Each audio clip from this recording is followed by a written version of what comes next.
Hello folks, and welcome to the final regular video in our Ascendance of a Bookworm series, since next week I believe is a two-parter. It's going to be episodes 13 and 14 back to back, so that'll be a little bit different. So technically this is the final of the regular chapters in Ascendance of a Bookworm, and I'm already going to miss this. I'm already going to miss this show. I know it's getting a second season, but I'm already sort of... I don't know, I'm feeling some kind of way. But I'm sure you guys don't want to hear about that, you just want to get into the video itself. And I don't blame you, because today we're here to talk about Chapter 12, Baptisms and Divine Paradise. But before we get into that, I do want to give a big thank you to those of you who shared last week's video over on Twitter. At Luna da Otaku, at FoxTun2X, at RebelGirl0309, at Kata Diaz Ol 2, at Nacho Gashardo, at Nuonjiangyang1, and at Aisu Okami. Thanks so much for sharing last week's video, everybody, and if you too would like to have your name shouted out in next week's Bookworm finale, kind of breaks my heart a little bit to say that, but it's true. If you would like to have your name shouted out in next week's finale, then be sure to share this video around on the internet, and then tag me at JoJo Talks Too Much over on Twitter, and I will be sure to shout your name out in next week's video. This episode is a bit more...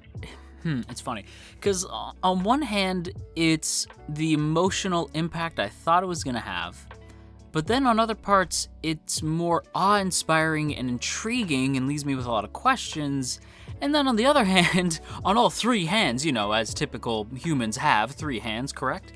On the third hand, it's also a lot funnier than I thought it would be, which leaves me with a very mixed emotions going on right now. I'm very much of two minds when it comes to this week's penultimate episode, or I guess it's third, whatever, you know what I mean. When it comes to this week's edition of Ascendance of a Bookworm, this week's chapter, if you will. And it's not so much like mixed feelings as though like I didn't like it. It's not that. It's just it made me feel a lot of different things all at once, and it was sort of like, oh man, this is too much of a good thing. Let's go ahead and start with Lutz, since I feel like Lutz is the character going through the most amount of growth in the show thus far, because Lutz really does start off as your typical sort of hard-working handyman, and he is slowly evolving into becoming his own person, his own man, and becoming the merchant that his family really wishes he would not be. But what I love about Lutz as a character is that he says, screw that, I'm going to follow my heart, and I'm going to do what I think is best. And I'm going to do what's best for me. Even if my own family disagrees, I have to do this for me, because at the end of the day, it's his life. He has to decide for himself. And I think that's a really good message to send, that parents... They get concerned about you, and sometimes they seem like they're being jerks, but really it comes from a place of them being concerned. And that's how I felt about Lutz's mom during that whole opening scene, where she's like, what's wrong with being a handyman? There's nothing wrong with being a craftsman. Like, you should want to be a craftsman. Your father was a craftsman. Your grandfather was a craftsman. Your brothers are all going to be craftsmen.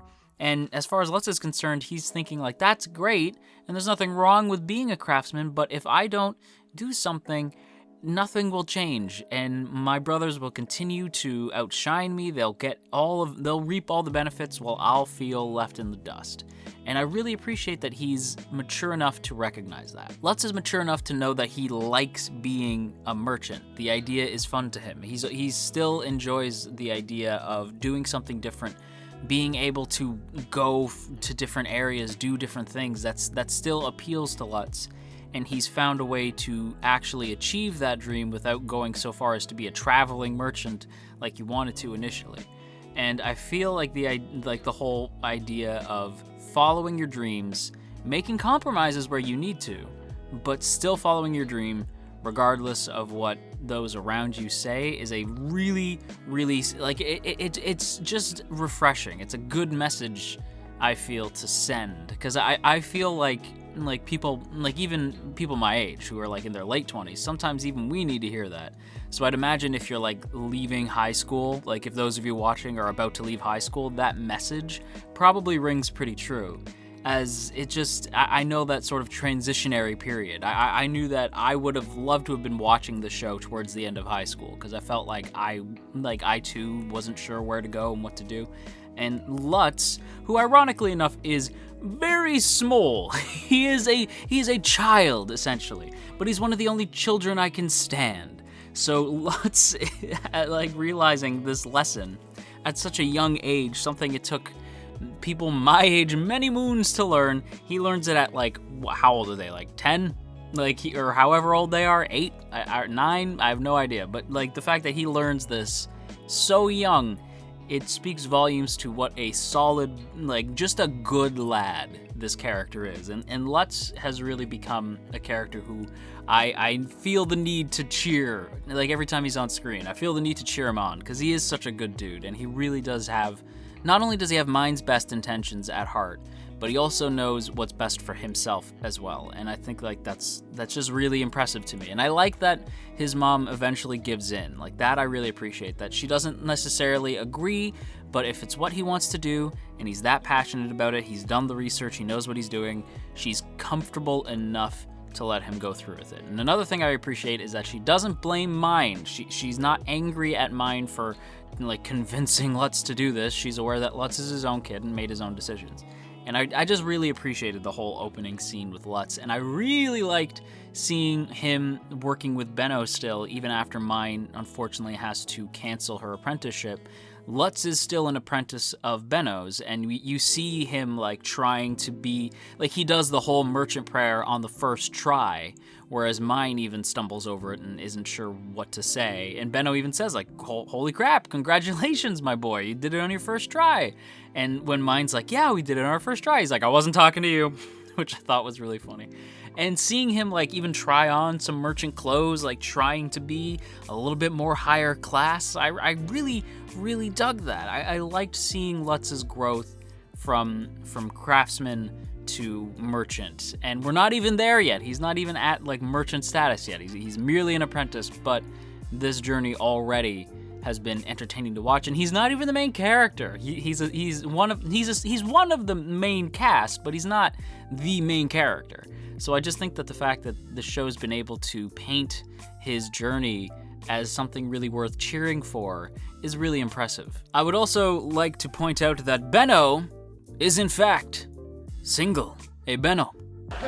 How you doing? Okay. So yes, his whole being single thing is actually quite tragic. Benno having a tragic backstory was not something I had anticipated the show was going to do, but now that it has done it, I actually approve wholeheartedly, because it gives Benno a level of angst without making him annoying, which I appreciate. And the backstory of Benno trying to take care of his family, trying to take care of his sister, and waiting to propose to the person that he was in love with, only to have her sadly pass before he had the opportunity to propose, makes him his character just, it adds that little bit of depth to him, where it's like, wow, that's like heavy, and it sort of paints past like comments with an interesting brush, since it really makes those moments where he's telling Lutz, like, if you want to help her, you help her by making money. Like, you want to help her, you be there.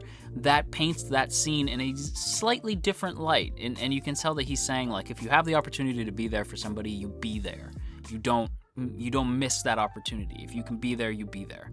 Because he didn't get that chance. He didn't get to propose himself, and he knows how much that hurts to lose somebody. That's probably why he's so again, it paints him in an interesting light, because it's probably why he knows how much this is gonna hurt Lutz when Myne finally goes. He's aware that, I'm making myself emotional. He's aware because he's been there, and he, like, the way he like comforts Lutz, and he's still keeping Lutz on as his apprentice, even though initially it was Myne who he was really after, not Lutz. And I just think the fact that he's still willing to be there because he knows what that loss is going to be like, he's had that experience, it makes Benno an even better character than I already thought he was. And Takahito Koyasu is just like, that Seiyu is he's Dio, so you know he can play evil, but he can also be just this like genuine, like, this is the most heartwarming I think I've ever heard Koyasu. Like his voice is so perfect for Benno, because he does have that air of mischief to him, but at the same time, you know he's a good dude. And I just, like, in this episode, it cemented it for me that I'm like, Benno, you are an S-tier husbando. S-tier husbando. I'm even gonna put up the S-tier graphic because that's what you are. You're an S-tier husbando. That's the level we're at. And like I said at the beginning of the video, the episode still manages to have this emotional weight behind it, because that's what I had expected going in, especially after last week's episode. The way it ended made me think like this episode's gonna be just like it's gonna straight up just Kali Ma the shit out of my heart, like just punch like its fist right through my chest, pull out my still beating heart, and then crush it in its hands. That's what I was expecting this episode to do, but that is not necessarily what happened. It still happened though. Like it happened just to a lesser degree. The scene with Myne and Frida, that was probably the most quote-unquote emotional the episode gets. Like that, and don't get me wrong, that scene is still really sad. Like the idea that Frida wants nothing more than for Myne to, like for her, you can tell she's just thinking like, try, do something. Don't just go, don't just die. Like make a deal with a noble, do something, sell something, do something. But Myne is content. She's made her decision. And I just think that paints Myne as being so brave. The idea that she knows the end's coming, but she doesn't see it as choosing death. She chooses it, or sees it as choosing life, choosing to be with her family, rather than being tied to some noble. She chooses family, not death. And I thought that whole scene I thought was really, really well handled. And Frida's scene, like where she's like trying to drink tea, but you can see the tears on the sides of her eyes. It's just so gosh darn great. Dang it. Myne basically spends the first half of the episode just sort of putting things in order, getting things ready to go, because she knows that her time is very limited. She doesn't have much time left in this isekai world. And it does have me curious, like, if Myne were to pass, right, if she did die, would she then get isekai'd into another world? Would we see Myne show up in Konosuba or something? Like, I know that's ridiculous, but it's just like a passing thought that I had that I thought I would share. It makes me curious as to what the Shikini Nanimasu about what could have happened should Myne have actually passed away. But we know Myne's not going to pass away because we know that she's fine because we have the flash forward. But still, the idea of having to watch Myne put things in order, get things set up because she knows she's running out of time, is pretty emotional to watch. They do paint it a little bit lighthearted, maybe too lighthearted for my taste. Like, I feel like maybe we should have soaked in some of those emotions, but they do have enough of that in the Frida scene, so I can't complain, too much. But the biggest thing that I need to talk about is that this episode felt like we were peering behind the curtain. This felt like the show had a secret that it was holding on to this entire time, and it finally dropped the bombshell on us. It dropped the bomb on us, and that bombshell being the baptism. Actually seeing the church, even though we knew about this isn't a secret, we knew that this was gonna happen, but seeing the inside of it, holy crap, my kudos, my highest kudos to the art team because they nailed it. The interior design of the church is gorgeous. And my hugest kudos to Mitsuru Hongo, who just nailed this scene where I had goosebumps. I'm getting goosebumps thinking about it. Watching them walk into the church, which by the way, might I say, by the way, may I add, the adorable ass scene. Before I even get to the church, may I add in how damn adorable that scene with Myne and Lutz was, where Lutz says like, just so you know, you were so cute, I didn't even know what to say. And Myne was like, hang on, whoa, brakes, where did that come from? And even I was like, my boy, whoa. Easy! I became Gunther for a second where I was like, whoa. What is happening? And Gunther's face when he realized, when the one girl says like, oh, it's like watching a little wedding. Because I had that thought too. I'm like, oh, this is like watching them have like a mini wedding. Possibly foreshadowing signs of things to come. Who knows? I would like that though, if light novel fans If they do spoil anything, let me know if that ever happens. Please don't, but I'm just pretending. But yeah, seeing Gunther's face in that scene I thought was hilarious, and I just thought that was such an adorable scene, and I liked it because it shows again how far Lutz has come as a character. He used to be very shy, soft-spoken, and now he's sort of coming out of his shell, letting Benno sort of influence him in all the right ways. And it really shows the dynamic between Myne and Lutz growing into something that, yeah, I can actually see these two actually growing up and like being in their teens and actually realizing there might be something there. Like I can actually kind of get behind this. I actually thought that was super friggin' cute, and I had to point that out before we get back to what I was talking about. Side tangent over. Gotta talk about the inside of the church. This scene gave me chills. Like I said, it really did give me goosebumps, and I just thought Hongo, his direction in that scene was fantastic because they absolutely make this place, like I said, it felt like a secret. Even though we knew this was gonna happen, we knew we were gonna see the inside of the church, we knew the baptism was coming, but it still felt like you were being let in on something huge. Like you're finally starting to get why the world works, and how this world works and why things happen the way they do. You're starting to get a sense of the overall greater narrative. The world building feels bigger now, like the fact that it's not just like random magic. There's actual lore to this world and how it was created. You get like the creation story, the origin story of the isekai world that we find ourselves inhabiting, and it's just so well handled. Even the music in that scene, like Michiru just nails the music. Absolutely fantastic, with shades of Izetta in there a little bit. Now, I wasn't the biggest fan of Izetta, but the music was great. And you have this like little chorus, like these like chanting chorus when you see like the different statues depicting the different gods who we later find out about, and it was just so good. Like I had legitimate chills, and especially when Myne sees the book and she's like, "Oh my god, it's a book!" And I was like, there's a lore in that book! It's a book! We're gonna learn lore! I just got so excited. It was such a solid scene. And of course, I have to talk about the origins of the isekai world that we inhabit. We actually see sort of how the creation myth of this world, and I thought that this was, at first I was like, okay, because like the ideas feel sort of like generic until a point, because at first it's like the god of darkness met the god of light, and the two of them came together, and together they had their first child, and that child was the goddess of water. And eventually the two continued to have kids, because I guess that's what you do when you're gods, and they had the god of fire, they gave birth to the goddess of wind, and of course the goddess of earth. And that is where things get less generic. Because when you think about it, it's sort of like very fantasy-esque, right? The idea of like a god of light and a god of darkness, and then they come together and they have a child. So like that, like the whole them having a child thing, I was like, okay, that's a little bit unique, but usually the whole like god of light, god of dark, that's sort of like, okay, that's like stock fantasy. Okay, I'm with you. And then you get the gods of the four elements, right? Sort of very Final Fantasy-ish, and I will reference Final Fantasy again later, so hold on to that.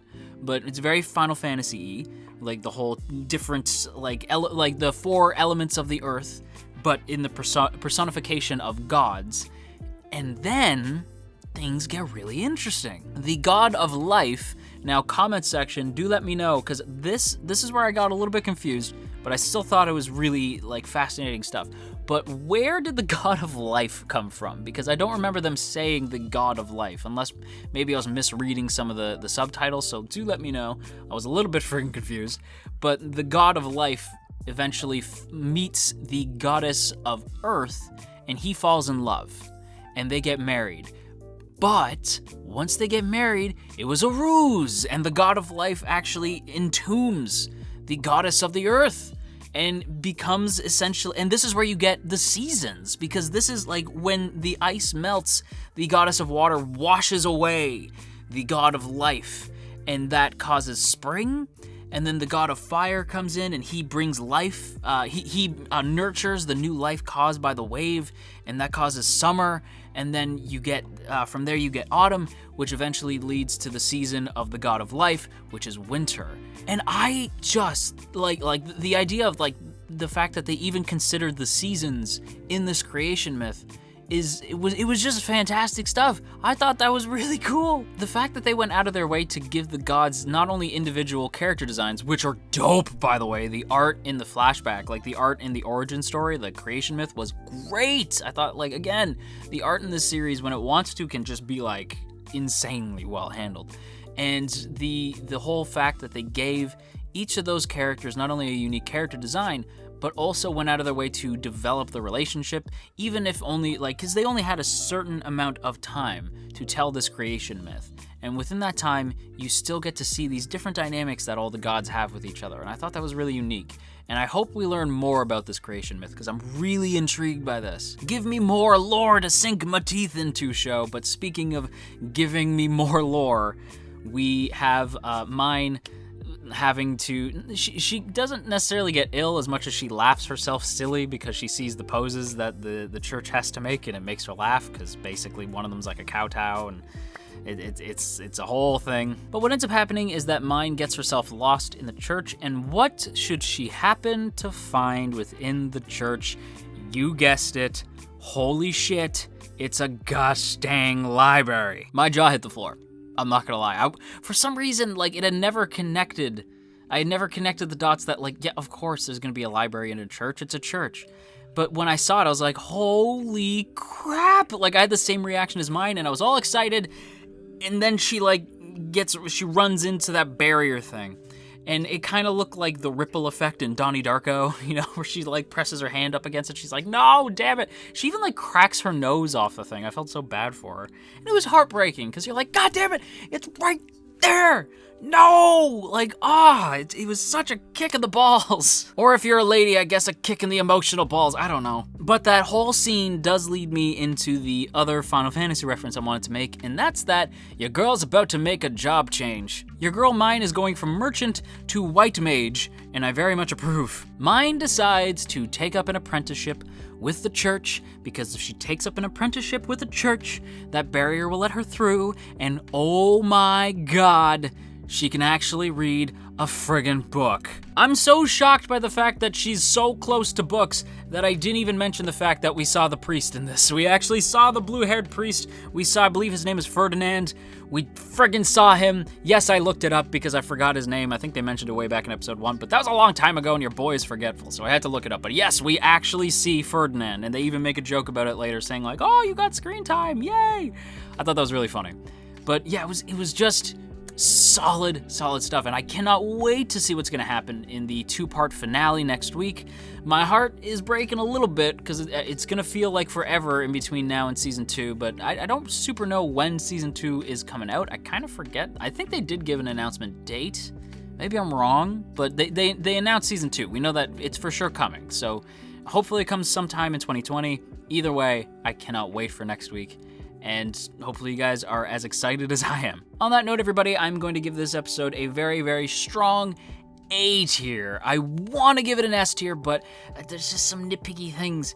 Like in the beginning, like I said, with the whole emotional, I feel like we could have done more emotional stuff, and it was a little too jokey at points, but overall, this was such a good episode. And that's gonna do it for today's video, everybody, so I hope you guys enjoyed. Before we go, as always, I have to give a big shout out to the good folks over on Patreon, namely those in the Earl Grey tier: Calvin Atkinson, Crowbar of Irony, Ionos, Urza, Ginkotaku, Godzilla Fan, No For Nothing, Maria Teresa, Mirth Mouser, Cell, Shadow Creative, Sipco Games, Somastan, Steven, Sukochi, Tristan, and Verdun. Thank you all so much for your continued support over on Patreon. It is so appreciated. And if you too would like to join the T Squadron, then be sure to check out the first link in the description to check out our Patreon page, see all the cool rewards you can get over there, as well as access to our Patreon exclusive Discord. But with all that said, everybody, I am going to take off. I hope you guys enjoyed, and if you are feeling stressed out today, then you go have yourself a warm cup of tea,